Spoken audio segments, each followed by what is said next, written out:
Indonesia merupakan negara yang kaya akan budaya dari berbagai daerah. Salah satunya adalah Riok Ponorogo yang berasal dari Jawa Timur. Riok Ponorogo ini merupakan salah satu bukti kekayaan yang ada di Indonesia, yang sudah berhasil mendunia dalam seni tari yang dari Indonesia. Topeng yang berbentuk harimau yang selalu menghiasi dengan keindahan bulu merak ini menjadi ciri khas tersendiri bagi Riok Ponorogo. Hal ini membuat setiap penonton dari berbagai daerah seluruh penjuru dunia kagum akan dan penasaran terhadap Riok Ponorogo. Tapi kamu tahu apa tidak bahwa di balik kehebatan Riok Ponorogo yang terkenal ini ternyata masih menyisiakan hal-hal mistis yang mungkin belum banyak diketahui oleh orang awam. Berikut ini adalah rangkuman tentang mitos yang telah beredar di kalangan kesenian Riok Ponorogo. Yang pertama adalah banyak versi tentang mitos Riok Ponorogo. Salah satu yang paling terkenal adalah versi dari Ki Ageng Kutu. Konon, berdasarkan versi ini, Riok Ponorogo adalah sebuah bentuk sindiran untuk seorang Raja Majapahit. Berdasarkan rumor yang beredar, Riok ini pertama kali ditemukan oleh seorang pejabat pada kerajaan Majapahit. Namanya adalah Ki Ageng Kutu. Ki Ageng merasa dirinya kecewa pada sang raja yang saat itu sedang menjabat, yaitu bernama Bahre Kertabumi, sekitar abad ke-15. Menurut Ki Ageng, ia merupakan seorang raja yang tidak memiliki jiwa kepemimpinan yang tegas.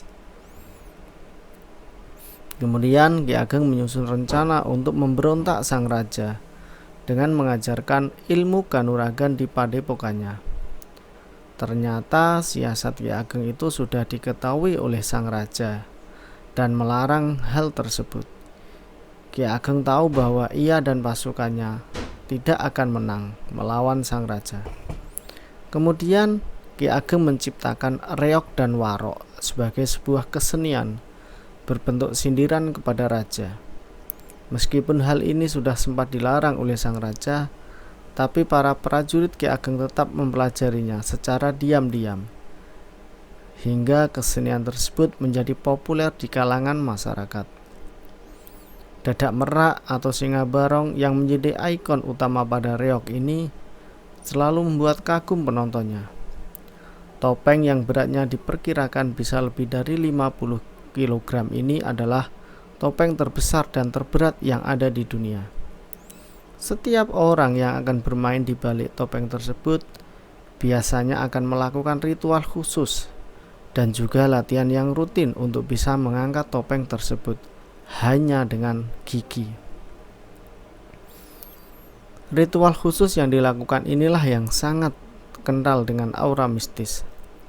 Ada salah satu versi yang mengatakan kalau singa barongan ini adalah wujud dari dua binatang, yaitu harimau dan burung merak yang menjadi satu karena persyaratan dari Dewi Songgolangit saat akan menerima lamaran dari Sang Prabu Klonoswandono. Namun hal yang terpenting dalam singa barongan ini menyimbolkan sebuah kekuatan terbukti melalui pembarong atau orang yang memainkan topeng singa barong. Terlepas dari beragam mitos dan kisah dari berbagai versi yang beredar, Riok Ponorogo merupakan sebuah warisan leluhur yang membuat bangsa ini kaya akan budaya yang harus kita lestarikan. Untuk memainkan reok ini juga tidak sembarangan orang bisa, meskipun sangat kental dengan aura-aura mistis. Tapi yang terpenting, reok selalu mampu memukau penonton di seluruh dunia. Demikianlah mitos di balik Riok Ponorogo yang sudah terkenal hingga penjuru dunia. Semoga kita selalu dapat melestarikan budaya Indonesia. Oke, jangan lupa subscribe dan dukung terus channel ini. Assalamualaikum warahmatullahi wabarakatuh.